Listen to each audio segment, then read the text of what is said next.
Guys, welcome to a new blog. তোমরা সবাই কেমন আছো? আমি তো বেশ ভালো আছি।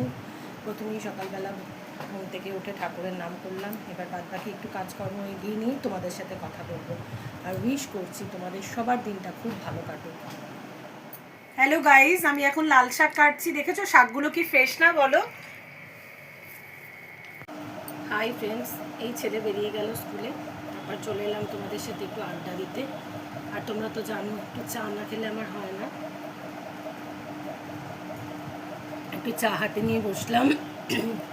সকাল থেকে খাওয়ানো না তো যুদ্ধ, পুরো যুদ্ধ। আর বলো না, খেতে চায় না, খাওয়ার প্রতি কোনো আকাঙ্ক্ষা নেই। এটা না ওটা না সেটা না। এখনকার বাচ্চাদের কত বায়না, আমরাও বায়না করিনি তা নয়।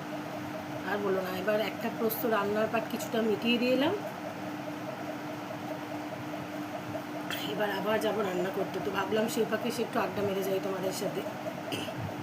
তারপর বলো, তোমরা কে কীরকম আছো? সবাই নিশ্চয়ই ভালো আছো। ঈশ্বরের কাছে সবার মঙ্গল কামনা করি। সবাই তোমরা ভালো থাকো বা সবাই আমরা ভালো থাকি। এই কালকে বাজার করে নিয়ে এলাম, এসে তারপর আবার একটুখানি রেস্টটা নিতে নিতে ছেলেকে একটু পড়াতে বসাতে হলো। এই আর বাবা কিরকম একটা ভ্যাবসা গরম লাগছে, আর বলো না। তোমাদের চায়ের নেশা আছে গো? আমার তো একটু চায়ের নেশা আছে, মনে হয় একটু এনার্জি পাওয়া যায় পরবর্তী কাজগুলো করার জন্য। তো আবার চলে আসবো একটুখানি পরে। ওকে, টিল দেন বাই। ফ্রেন্ডস, তোমাদের সাথে আমি আমার ফ্রিজ ম্যাগনেট কালেকশন শেয়ার করছি। দেখো তো কেমন লাগছে। এগুলো বিভিন্ন জায়গা থেকে আমার আনা, আর কিছু আমার ফ্রেন্ডসদের গিফট করা। ভাল লাগছে দেখতে। চলো হাই ফ্রেন্ডস, আবার ওদিকে রান্নাঘরের কিছুটা কাজ মিটিয়ে চলে এসেছি। একটু আটা মেখে রাখি। আটা মেখে রাখলে কী সুবিধা বলো তো? ছেলেটা যদি বাড়িতে আসার পর খিদে পেয়ে যায়, তখন ওই সব সলিড কোনো ফুড খাবে না।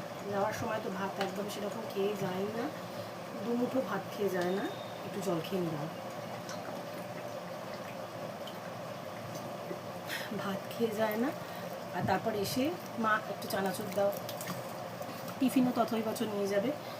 কিছু খেতে ভালোবাসে না। মা এটা দাও, মা ওটা দাও, একটু চানাচুর দাও। কিন্তু একটু সলিড ফুডেরও তো খাবার দরকার আছে। তাই আজকে রেডি করে রাখছি আটা মেখে। খাবে না মানে জোর করে খাওয়াতে হবে। তাই আটাটা মেখে রাখছি, এলে তাহলে চট করে দিতে পারবো রুটি দুটো। তোমরাও কি এরকমভাবে আমার মতো চলে? কী করো তোমরা? তারপর বলো, তোমাদের সকালবেলা সব কাজগুলো কীরকম এগোলো? আমার তো চলছে। রান্নার পাট কিছুটা কমপ্লিট করে এলাম, বাসি বিছনাটা তুললাম, তোলার পর এবার আটাটা মাখছি। মেখে একটু ফ্রি হব, তারপর আবার এসে একটু আড্ডা দেবো। ঠিক আছে, টিল দেন, টাটা। তো হাই ফ্রেন্ডস, চলে এসেছি তোমাদের সাথে আবার একটু আড্ডা দিতে। একটু বেরিয়েছিলাম গো টুকটাক জিনিসপত্র কিনতে। তোমাদের বলেছি তো যে আমি একটু ওপার থেকে বাজার করতে ভালোবাসি। ফ্রেশ বাজার পাওয়া যায় একদম। ওটা করে এসে এবার দেখো এই জল ভরলাম। জল ভরি বলছি না, ছেলের এক্সাম চলছে তো যাবো এবার ছেলেকে একটু নিয়ে পড়াতে বসবো। বাচ্চা তো ফ্রেকল হয়ে যায় নইলে। তারপর আবার তোমাদের সাথে কালকে একটা নতুন ব্লগ নিয়ে চলে আসবো। এই বলে দিন রাত শেষ করছি। শুভরাত্রি। সবাই খুব ভালো থেকো, সুস্থ থেকো, এই নিবেদন জানাই ভগবানের চরণে বলে ব্লগটা আজকে শেষ করলাম।